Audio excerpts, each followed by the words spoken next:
Bismillahirrahmanirrahim. Bismillahirrahmanirrahim. Ролар жуан и р шығу керек. Кейін біз рахим деп тоқтаған кезде кейбір кісілер екіге созып тоқтайды. Жылдам оқитын болса рахим деп. Немесе төртке созуға болады, немесе алтыға созып тоқтауға болады.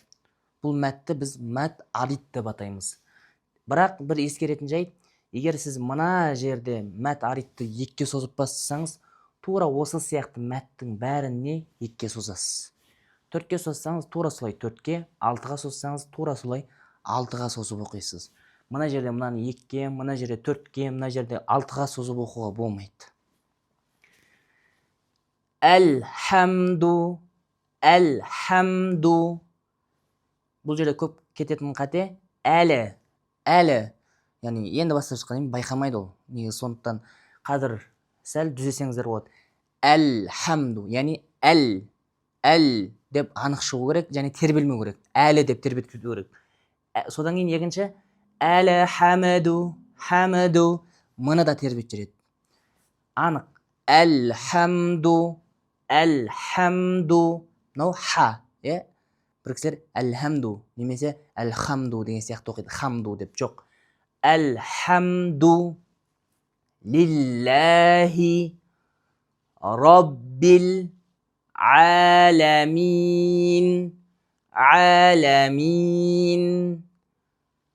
Әлхамду лиллахи раббил аламин. Кейін мына жерде тоқтаған кезде нунды сәл ғұннасын беріп анық аяқтау керек. Жұтылыққа кетпеу керек. Аламин. Бірақ аламин деп тұрып алмау керек. Аламин бітіресіз. Кейін мынау мәтті яйда бізде яй, мәт яй бар, кейін идғам яй бар. Яғни сукун нун яй әрпіне кірген кезде хал бар. Ол кезде ол мұрыннан шығады. Мысалы, фәмән яъмәл деген сияқты. Бірақ мына жерде бұл мұрыннан шықпайды, тек ауыз қуысынан шығады. Аламин. Мұрынсыз. Аламин. Көп кісі кетіп қалады. Мин деген сияқты. Әдемі оқимын деп. Байқайсыздар соны. Ар-рахманир-рахим. Ра жуан шығу керек. Ар-рахманир-рахим. Мыда да ны сияқты ғұннасымен анық аяқтау керек. Ол мынау ерінен шығады ғой. Бірақ не? Мұрыннан сәл ғұннасын береміз. Сол кезде деп анық шығады. Ерінен және мұрынмен қоса. Рахим. Егер ғұннасын бермесек, рахим. Бұда тура ерінен шығады да анық естілмей қалуы мүмкін. Малики яумиддин. Бұл жерде мына кейінгі яй сөз әріпімен жалғасып кетпеу керек. Малики яумиддин. Малики деп кіріп кетпеңіз де. Малики яумиддин. К өзінің кәсірасын анық шықсын, я бөлек шықсын. Малики яумиддин. Ияка. Бұл жерде екі қате бар. Біріншісі хамзаны анық шығарам дейді де, ияка деп қысып тастайды. Бізде хамзаның махраж бөлек, тамақтың ең төменгі жағы. Бірақ яй әрпі не тілдің орта жағынан шығады. Және ол бос шығу керек те, қысылып шықпайды. Сондықтан бірінші хамзаңызды сәл қысып, одан кейін яйды бөлек шәддасымен шығара бересіз. Екінші қате, яғни ияка деп қысып тастайды. Екінші қате, мына хамзаны яй қып жібереді. Яғни ияка деген сияқты. Яғни бәрін яй қып жібереді. Не бәрін хамза қып жібереді, немесе кәсірәл хамза, немесе бәрін яй қып жібереді. Бірақ бізде бірінші хамза, одан кейін шәддәл яй. Ияка нa'буду ва ияка нa'буду бөлек ва ияка. Мына нa'буду ва деп кет қалмайсыз да. Wa iyyaka nasta'in. Nasta'in деген сияқты. Мына жерде енді ихдинас деп айтып жатады, немесе тағы басқа. Ихдина, ихдина. Жіңішке. Көрдіңіз ба? Ихдина, жіңішке. Бірақ кейінгі біз кіретін әріп не? Со жуан. Сол себепті көп кісі мына жерде ихди нос деп оқып кетеді. Яғни мына сот әрпінің жуандығы себепті мынау сәл ауысып кетеді. Ихдинас сиратал. Ихдинас. Ихдина ыс. Ихдинас сиратал. Сосын мына сот әрпін шығарған кезде мынау тілдің ұшы астыңғы тістердің төп жағына тұрады. Осы сот әрпін шығарамын деп біз бұрында өзімізде қате жүргенбіз. Ихдинас деп мына ерінді алды қарай шошайтатын ек. Бірақ ерін алдыға шошайту ол не? Бізде вау әрпінің махражы. Әу деген сияқты. Сондықтан абай боласыздар. Нас ешқандай ерін алдыға жылжымайды. Жай ғана син әрпінің жуандығын бересіздер. Ол жуандығын беру үшін тілдің арты сәл көтерілсе болды. Тілдің арты көтерілсе ауа жуандайды. Ауызыңызды ауаға толтырсаңыз. Ихдинас сиратал.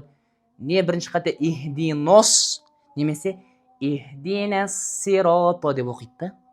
Жіңішке келіп жүреді. Мынаны да жіңішке келіп жүреді. Мынаның әсерімен. Сондықтан не соттың әсерімен әлиф әсерленбейді, немесе әлифтің әсерімен мынау сот әрпі жіңішкеріп кетпейді. Ихдинас сиратал. Сиратал. Сосын бағанағы ләмнің әрпі ғой. Сиратал мустақим. Тале деп кет қалмайды да. Тал мустақим деген сияқты анық шығу керек. Бірақ бөліп тастамаңыз енді. Сиратал мустақим деп оқып жатпайсыз. Плавно. Сиратал мустақим. Мустақим. Мына жерде көбірек жаттығу жасаңыздар. Бізге де еркінбек ұстаз көбірек айтатын. Қоф әрпіне бізде негізі жуан әріп. Демек, оның кәсірәсі жуан. Яғни жуан әріптер өзінің харекетімен жуан болады да, мына жерде бізде одан кейін мәт яй кеп тұр. Мәт яй жіңішке. Сол себепті мына кәсірә мына яймен жіңішкеріп кетпеу керек.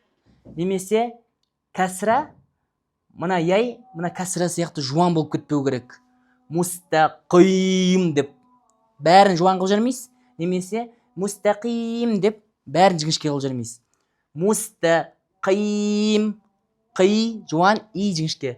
Мустақим. Ихдинас сиратал мустақим. Сиратал лазина. Сиратал лазина. Ан'амта. Ан'амта.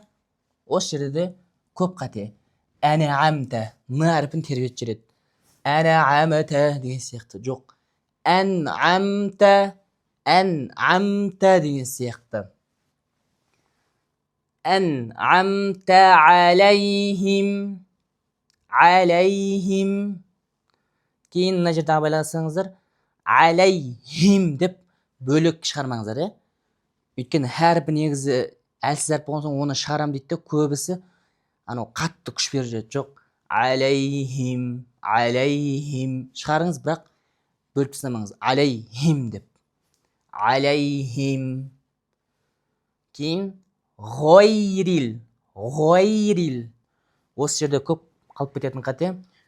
Ғо жуан, яй жіңішке ғой. Көбі ғойрил деп кетіп қалады. Яғни біз не істедік? Ғой.